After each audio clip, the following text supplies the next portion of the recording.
పత్రికలు అంటేనే వార్తలు రాయాలి, వార్తల తర్వాత విశ్లేషించాలి.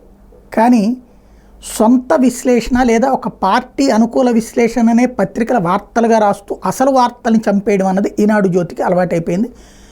టోటల్గా తెలుగుదేశం పార్టీని గెలిపించాలి, జగన్ గద్దెదించాలి అన్నటువంటి కోణం. వెంటనే సాక్షి ఇదేమంటారు, సాక్షి ఖచ్చితంగా వైఎస్ఆర్ కాంగ్రెస్ పార్టీ కోసమే పనిచేస్తుంది. వీళ్ళిద్దరూ ఆ మాట చెప్పకుండా తెలుగుదేశం పార్టీ కోసం పనిచేస్తున్నారు కాబట్టినే మాట్లాడుకుంటారు. ఇప్పుడు వైకాపా మానిఫెస్టో, అసలు ఏం మేనిఫెస్టో పెట్టారో ఏం రాయలే, ఫస్టే మానిఫెస్టో. అట్లాగే ఆంధ్రజ్యోతి కూడా రాసింది. దాంట్లో అట్లా తేడాలు ఉన్నాయి, ఇట్లా తేడాలు ఉన్నాయి. ఖచ్చితంగా రాయొచ్చు. మామూలుగా ముందు అది రాసి ఫ్రంట్ పేజీలో అది పెట్టి ఆ పక్కనే ఇందులో ఇవి డొల్లతనం ఉన్నాయని కూడా రాయొచ్చు. ఇలాగే రేపు పొద్దున వైఎస్ఆర్ కాంగ్రెస్ పార్టీ అయిపోయింది కదా, తెలుగుదేశం మేనిఫెస్టో వస్తుంది కదా, ఆ రోజున చూడండి ఎలా రాస్తారు.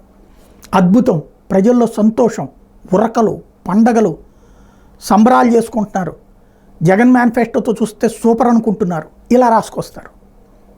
ఇదే పాయింట్ మీదనే నేను మాట్లాడేది. రోజు నా ఆక్రోశం అంతా ఇదే. పత్రికలు వార్తలు వదిలేసి పత్రికా ధర్మం మానేస్తే, దాన్ని ప్రశ్నిస్తే ఎవడికో అమ్ముడుపోయాడని మాట్లాడే అమ్ముడుపోయినోళ్ళు మాట్లాడడం అన్నటువంటిది, లేదా వ్యవస్థని శాసించాలనుకున్న అహంకారులు మాట్లాడడమే ఇక్కడ విచిత్రం.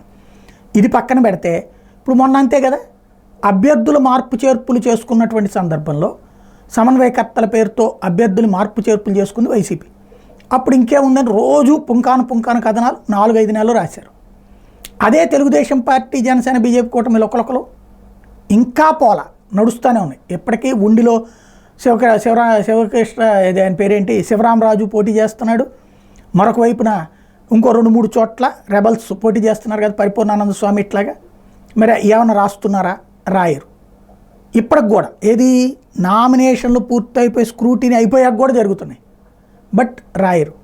అంటే ఎవరి కోసం పనిచేస్తున్నారు అంటే నిజంగా జనం కోసం, అంటే జనాల్ని మేం చెప్పినట్టు నడిపించడం కోసం తప్పించి ఏం పని చేయట్లేదు.